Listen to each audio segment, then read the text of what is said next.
Hey there, YouTube. Isaac here. I am doing felting today.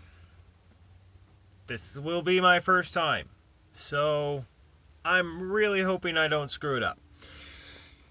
Felting, for those who don't know, can be one of a couple different things. Today, I plan on doing felting from a knitted project versus I discovered there's another one called needle felting, where you take a needle and some wool fibers or some kind of fibers and you can make these cute little stuffy plushy creatures out of them. Might do that in the future, but turning these giant purple booty sacks into slippers is my goal. I really hope I don't screw this up because this is like $40 worth of yarn right here. Normally, for those who don't understand that, that means that this is worsted weight wool, pure wool. It's not the kind of stuff you buy from Walmart or apparently Joann's. Went in there and I couldn't find any worsted wool on their shelf either. They might have had one or two skeins hiding in there somewhere, but not enough for me to really plan any projects off of. Don't get me wrong, Joann's has a lot of yarn and a lot of really nice yarn, but for doing things like felting, it doesn't seem like they have anything for that. But I digress. So I have preheated the water because, okay, maybe I should go backwards. The process is you take wool and you put it in hot water, which anybody who knows anything about washing wool knows you're not supposed to do that. But the idea is that you control the shrinking and the destruction of your wool project so that it's actually creation of a new wool project. So I have preheated about 1.5 to 2 quarts of hot water in a pan so that you don't have to sit and wait for me to boil it on camera. I have added about 2 teaspoons of Dr. Brommer's Happy Wonderful Blue Bottle Mint smelling delicious Castile soap. I don't know if I put in enough soap. Some of the videos I watched, they put in a bunch. Others, they only put in a little bit. One didn't even put soap in. So, but as far as I know, the soap is to help the fibers loosen up and remesh to each other. So, we begin. I bring over the hot water in my big pan. And I gently and carefully dip said wool garment. Okay, I could have used a bigger pan because these are decently sized objects. Cool, I get 2 attempts at this. So one is in. Now the water should be right at that too hot to touch, and I've got my burner back there in case this cools down while I'm working with it too much. You don't want to have the water boiling hot. That's too hot, everyone has said. Now, I can't speak as to why from personal experience. My guess is it's an overstretching issue. And then you just want to agitate it like you would in a top-load washer. A lot of people do this in a washing machine. I guarantee you can find a video for that. I might build something that's like a washing machine for this in the future if I intend on doing more felting. It all really depends on how this project turns out. But what I wanted to make was a set of really nice, really warm slippers. And when I went to a yarn store up in Seattle, well, Renton, this was what they said would probably make the thickest, warmest wool gear. And I specified wool because I never know if what I'm wearing is going to get exposed to moisture, getting wet or something. And the wool retains the ability to hold heat in even when moist. So now this process of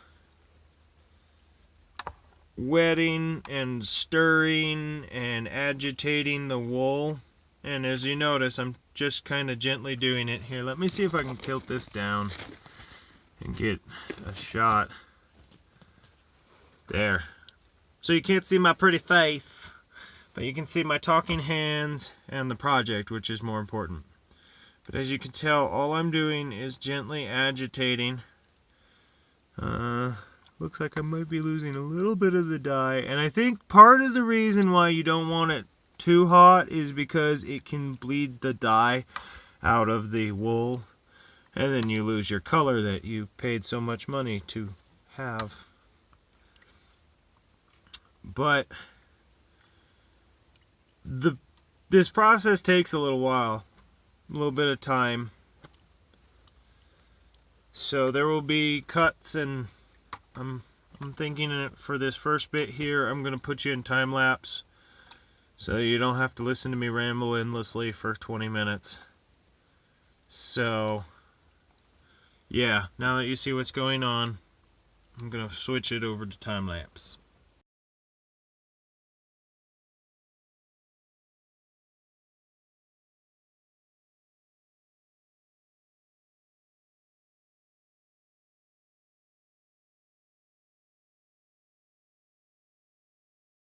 Okay, so water's cooling off, so I'm going to fire up the burner and get it heated up again.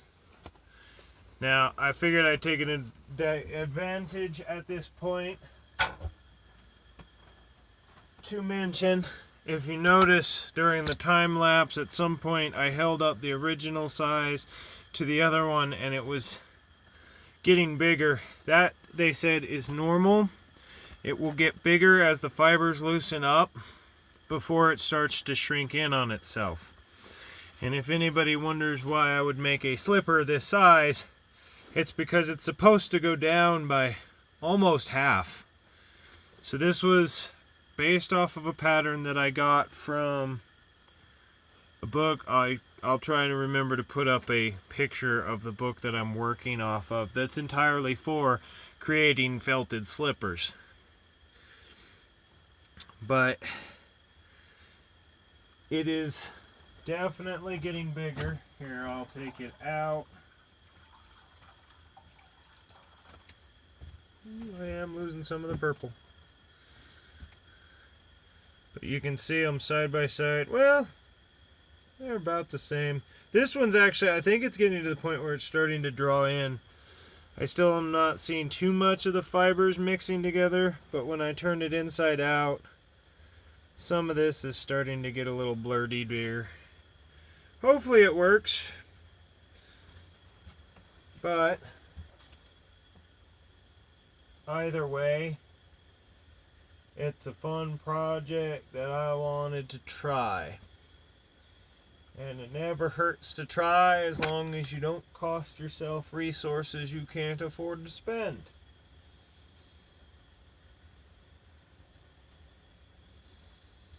So,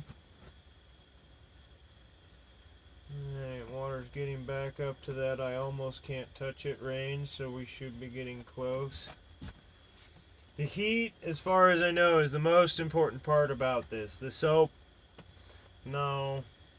Everybody, it's a commonly mentioned element, so I'm guessing that it makes a difference in probably the actual speed at which it gets done. But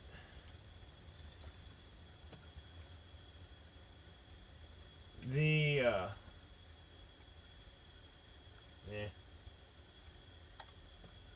yeah, hot water and wool makes shrunken wool.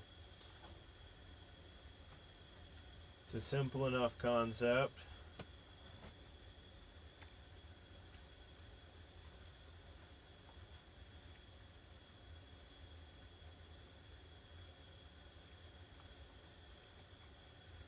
And I mean, we're only at about 5 or 6 minutes into the process of doing this. Most people seem to take between like 15 to 30 minutes that I watched to do their projects. Many of them were smaller, so I gauged my pan size off of what I watched other people using. I didn't stop to think how much bigger my project was, and I will have to do this twice because I didn't account for the extra size, so make sure you think about that ahead of time. Before you plan a project like this, make sure you have a containment vessel or a top load washer that you're able to run several times in a row. Preferably that you could control the cycles, because all the other rinse and stuff is unimportant. Only thing you're really concerned about is the ability to push a button and agitate for 10 to 15 minutes at a time with 104-degree water.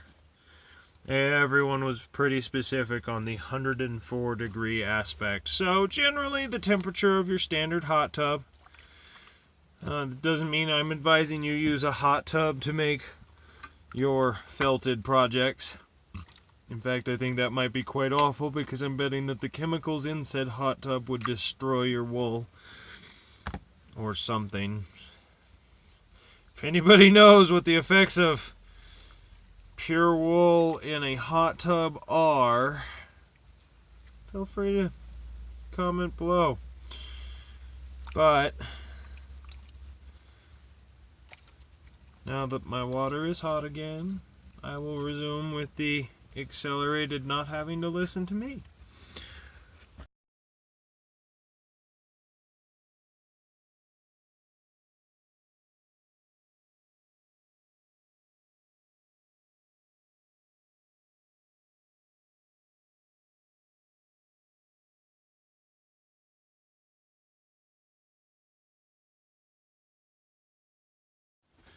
Okay, so second time that the water's gotten cold.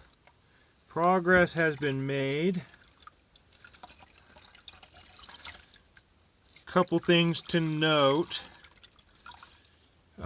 In the time lapse, it probably won't be clear, but there's a point where you see me coming out and pulling these purple.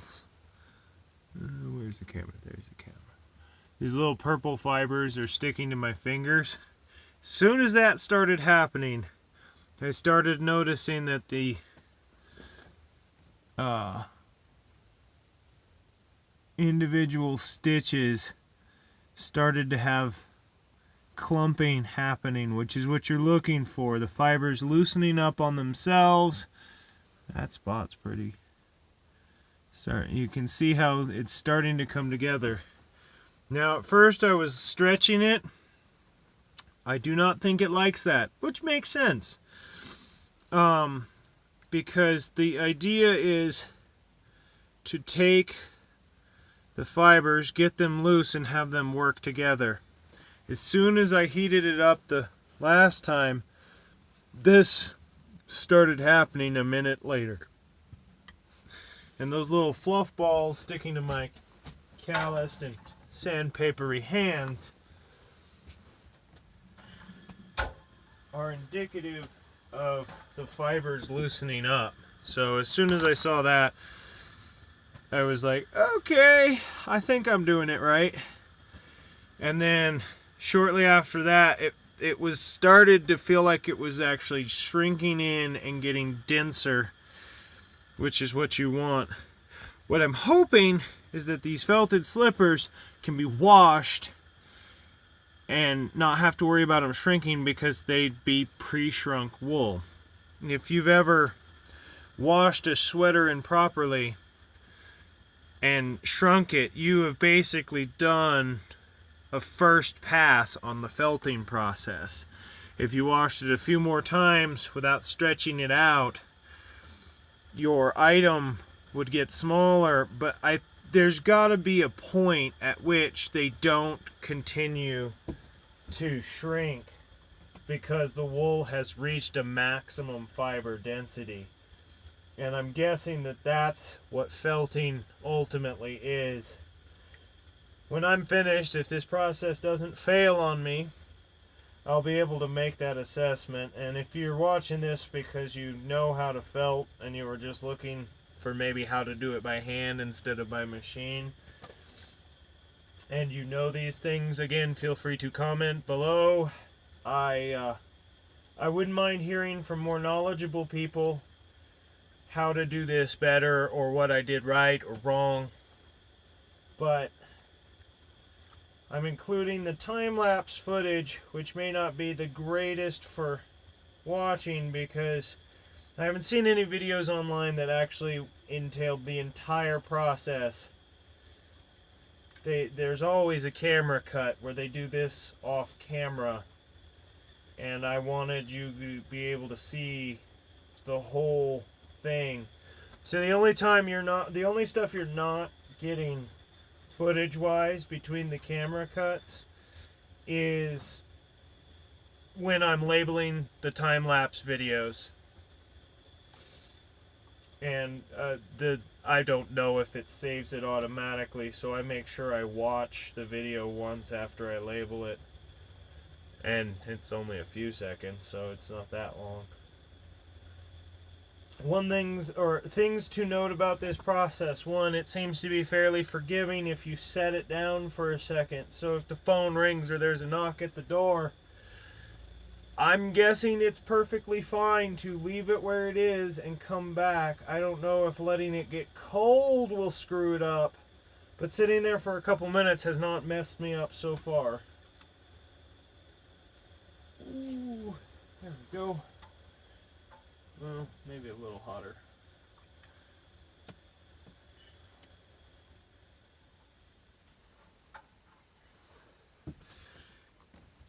Other things to note. As soon as I get the heat on it, it moves much quicker. So if you have a temperature plate, a hot plate that you can set the temperature to specifically to around 104, 105 degrees, I mean maybe a couple higher so that you can account for air loss of the heat, that would be very useful. I think it would speed up the process significantly, because as it gets colder, it just doesn't feel like it's doing anything. It just feels like it stays the same once it drops past a certain point. So the heat is very important in the process. You could, I don't know if you could do this with non-hot water. I'm betting it wouldn't really respond. And that 104, something tells me that has to do with organic design. A sheep, I swear I heard somewhere that their body temp is higher than ours, so around 100 degrees, probably 104-ish. But once it gets above that heat, that's higher than a biological temperature. There's very few things in nature that run above 104 unless something's really wrong. And I would not be surprised if that's why the wool doesn't seem to react until it hits that point. And yeah, as soon as you get it a little higher than 104, like I'm having to do, where I overheat it to then let it cool as I go, it responds much quicker after the heat has been applied. But if I do more of this, which there's a good chance I will. It's a cool project. I thought it'd be a fun way, knit or crochet some coasters out of this. You'd make them bigger and then you'd shrink them down and make artwork on your coasters with whatever designs you find or come up with. And those would be really easy to do in this little pan. But I'd like to get a bigger pan and a hot plate that I can set a specific temperature to. to do this more efficiently in the future.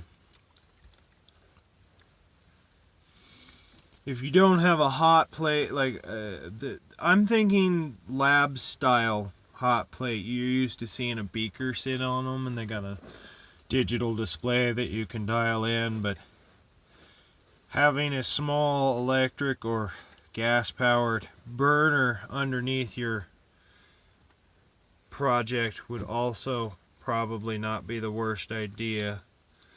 For my second one, I have a backup propane camping stove, not propane, butane, one of the ones that you have put a canister into, so it lays flat enough that I can have it on my workbench, and it wouldn't stand tall like a lot of the traditional propane stoves. And that might actually be what I use for the other one. I just don't know if I have any tanks of fuel for that. I usually run off of propane, largely because it's so cheap if you don't buy it pre-filled. Meaning, Coleman stuff is great for camping, emergency, or short term, but when you spend as much time out in the world as I do, you use way too much propane to overpay for Coleman or even Blue Rhino.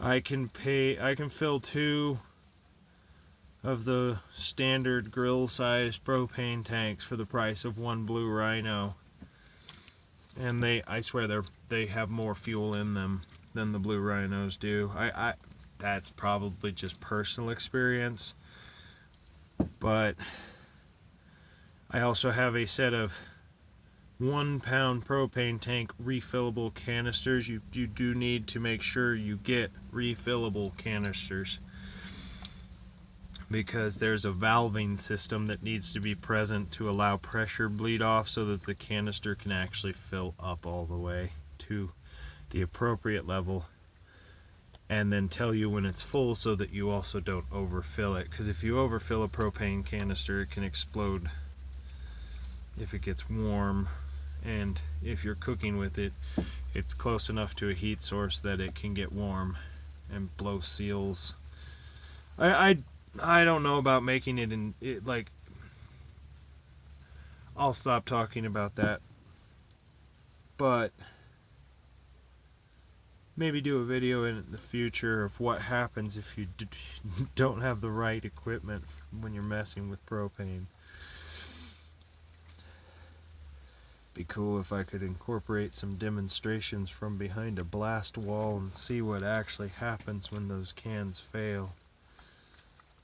But yes, I have a propane refilling rig for small tanks, and I pay somebody to refill the big ones.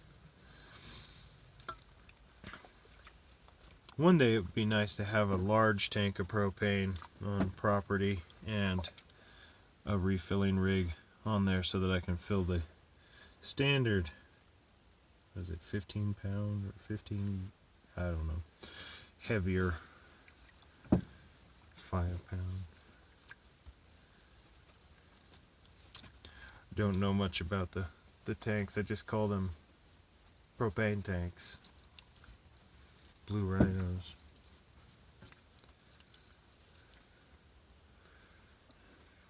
Oh yeah, that is definitely starting to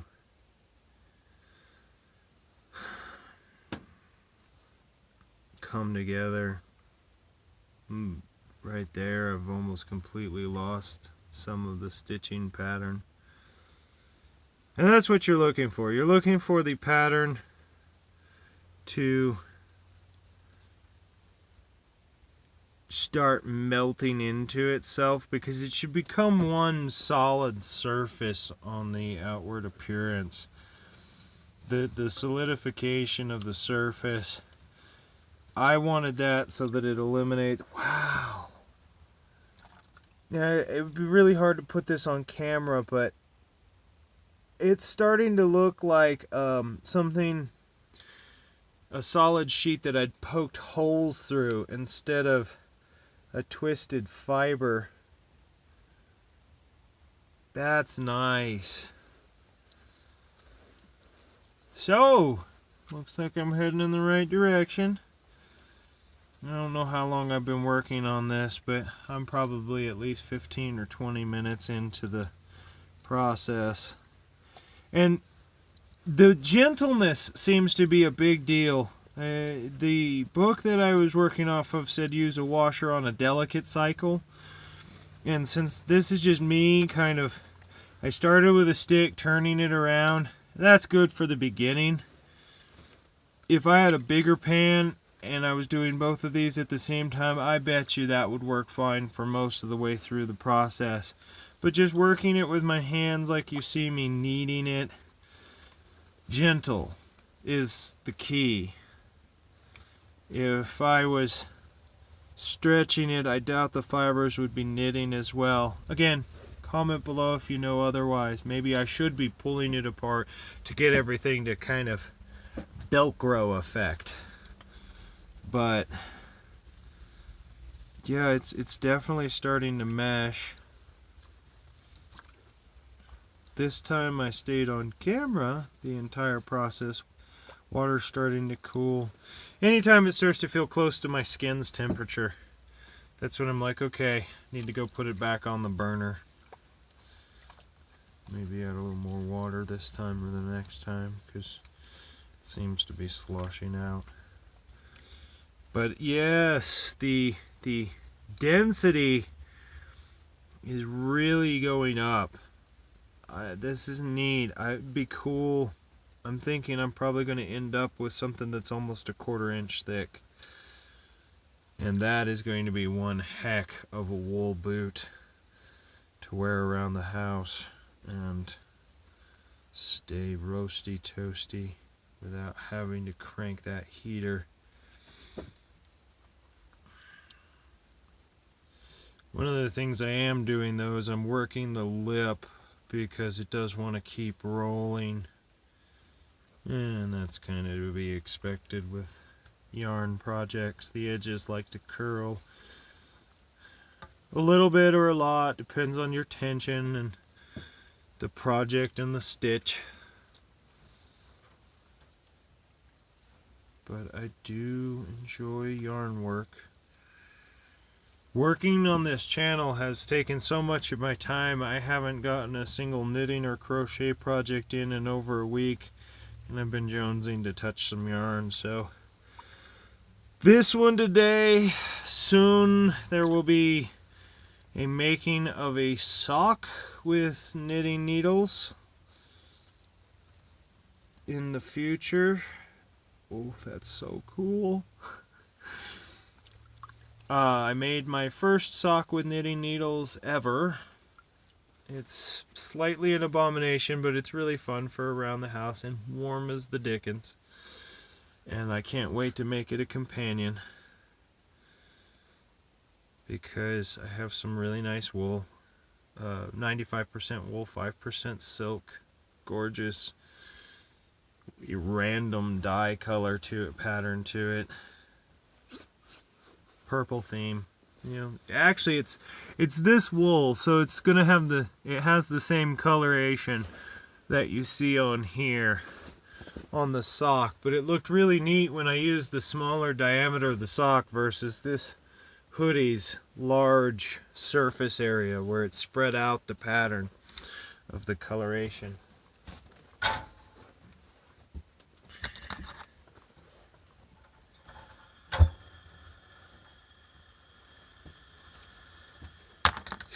Every time I light that burner, some of these wool fibers get caught in the overblast on the flame and I smell burning hair. Definitely something to consider when you're working with it. If you don't like that smell, make sure you're probably using something electric that's not going to ignite the hair on fire. And if you don't want the wool fibers on your hands, if you have extra sensitive skin and can't handle hot water on it, I mean, we're looking at probably hotter than you usually use to do dishes, just slightly. Now, if you use cranking water on your dishes, you'll have a breeze doing this. But yeah, if you use really hot water and your hands aren't or have sensitive skin, you'll want to probably either glove up or something, moisturize at least. I do too much work with my hands for me to spend much time fussing over them. I generally, when they start getting bad, I'll baby them until they're good, and then I beat them up until they're bad again. It's a cycle. But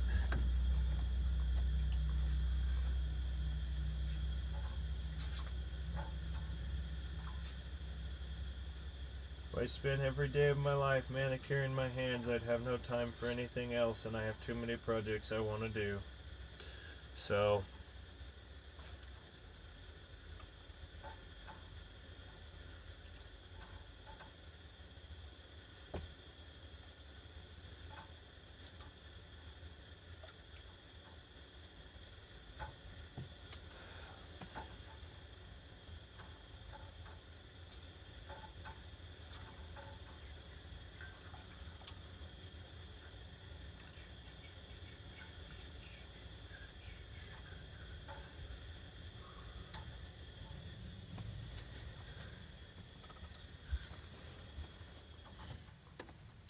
now my goal was to deliver this completely unedited. I'm in the present, so I can't tell you what the future will actually elicit. But I may end up editing some of these shots because I'm rambling or because it's way longer than I wanted the video to be. The time lapse was an attempt to shorten that. So we will see. If I edit it, it's just to cut out prattle. And if I won't leave out anything useful or important to this process. But it's a simple enough routine. Put in hot water. Stir. Remove when done. Is the simplest definition of felting. You start with a project you missed. It is highly recommended that you use the right kind of wool, and as far as I know, it only works with wool. Now, if there's a synthetic that can be felted, I would like to know about that, because it would be cool to make something besides, or have an option, maybe for a cheaper material, or something that's not as warm for, say, summer type projects. But it's, in my searches, it looks like you can felt anything. If you make a blanket, make it big enough, you can felt it, and then you get a felt blanket. If you want a felt hat, you make a hat bigger than your intended final size. Good to know how much your yarn will shrink. You could do a test square and measure it, measure your stitches and blah blah blah. Those who are experienced yarn workers know exactly what I'm talking about and could use the proper terminology. And those who do not have experience with yarn and intend on learning through me in this channel, well, just know that there are better ways to... There are terms for this stuff that I don't use because I'm mostly self-taught. Somebody shows me a stitch, and then I make a project with it. Stitch is ingrained in my memory, and I continue to use it. I have no idea what a lot of the words are. I just make stuff up as I go. I've been told that's kind of neat. I work sans pattern most of the time.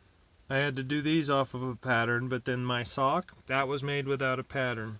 I used the heel turn pattern that actually was for this project on the sock, but I had to modify the row counts.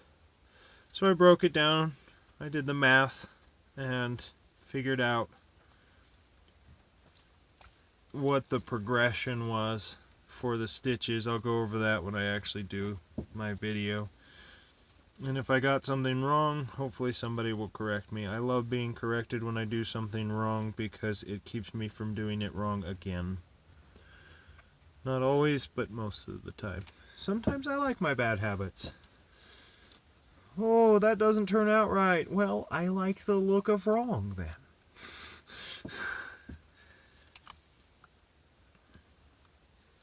I think one of my biggest video, or one of the things that will come in the future, is I need to make another laundry bag. And people seem to really like my crocheted laundry bags. And I put it to the test with heart yarn. I made a laundry bag that can carry an 8-year-old child. It was just a weight test, but I was able to pick up an 80 or 90 pound little boy in my laundry bag. Everybody had fun with that day. Not my kid, my friend's kid. But, yeah, if you're going to do an experiment, use somebody else's children.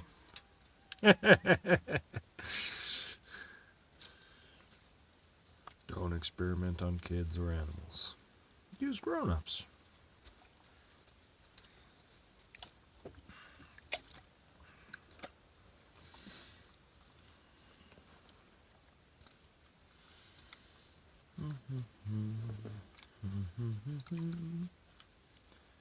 Man, this is going to be a long video.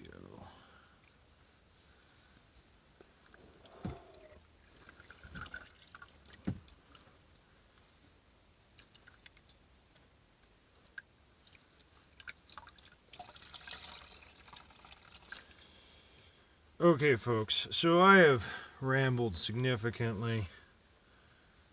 Ooh.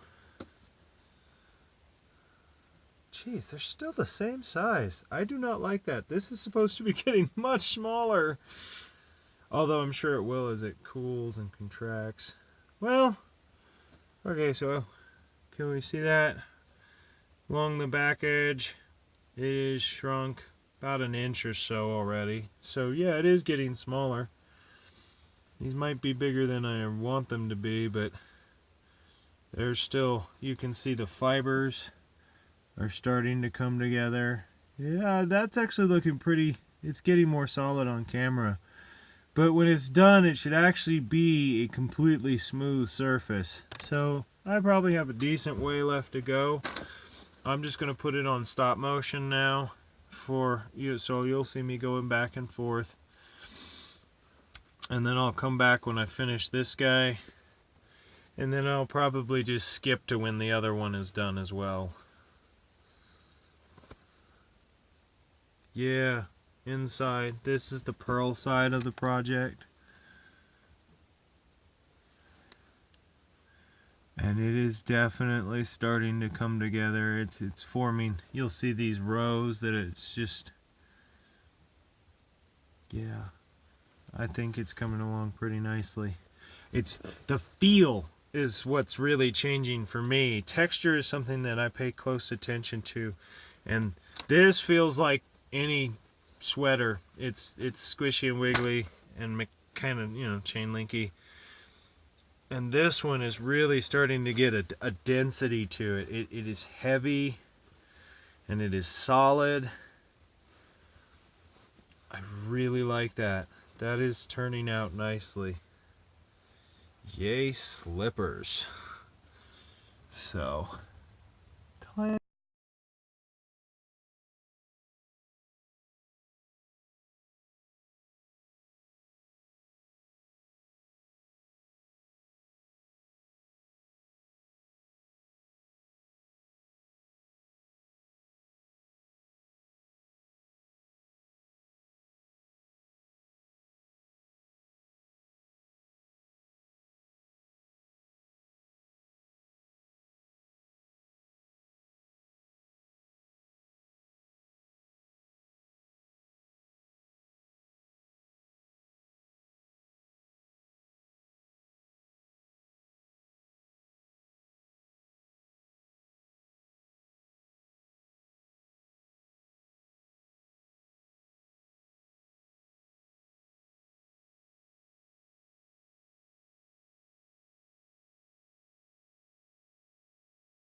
Alright, so we have a slipper. It's nice too because it really took on the shape when it shrank down, and it definitely shrank down. I was worried that I maybe made them too big, but I actually figured out that I need to, in the future when I'm working off of patterns in this book for their large pattern, my foot's a little longer than this, so I need to add about 10 more rows into the foot part of the stitching, or of the, yeah, just 10 more rows. And that would actually be about long enough, maybe 5, somewhere in there, between 5 and 10 rows extra on the pattern, because my toes are right up on the edge here, and I'm sure it'll take on the shape a lot better when I get there, but if I get it in nice and close, you can see how the pattern has changed. I've almost gotten all of the ridging out of this, and inside it looks solid. If I hold it up to the light, I can barely tell that there's a pattern from stitching, from the knitting work. It looks almost like a woven pattern, and there's no light passing through any of the where there were stitches. So yeah, this turned out beautifully. The fuzziness, the way you combat the fuzzy outer part is you take, the videos I watched, they said take a disposable razor and just give it a little shave. I'm not sure if I want to do that on the inside. I'll figure out from wearing it if it feels nice or if it's not a good thing. And if you like the little hairy texture, that's great. You can leave it, but you got to be aware that this is probably going to pill up and create those little dimples if you don't clean it off. But some things to note: the density, like when you're working it with your hands, it goes from feeling like a knitting project to almost a dough type texture. But you'll feel the ribbing from the knit side. And when that starts to go away and it starts feeling smooth, that's when it's all locking together and becoming more. And you can see up here at the top part, there's almost no trace of stitching because I was able to really get in there and work on it. But the body, you can still see little track lines where the rows were of the stitches.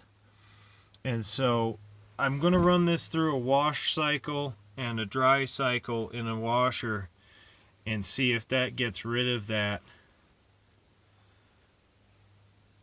But I'm very satisfied with how this turned out. I'm going to do the other one up and then run it through the washer and dryer, give it a shave, and try to remember to come and shoot what it looks like as the finished product so that you guys can see it at the end of this video.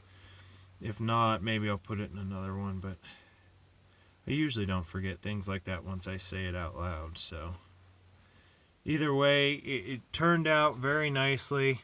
I really like, once I lifted it out, I only had to hold it like this for a minute or two, and almost all the water just drained out of it. So that's one of the other reasons to use wool for something, is not just that it retains heat when moist, but it also dries very easily.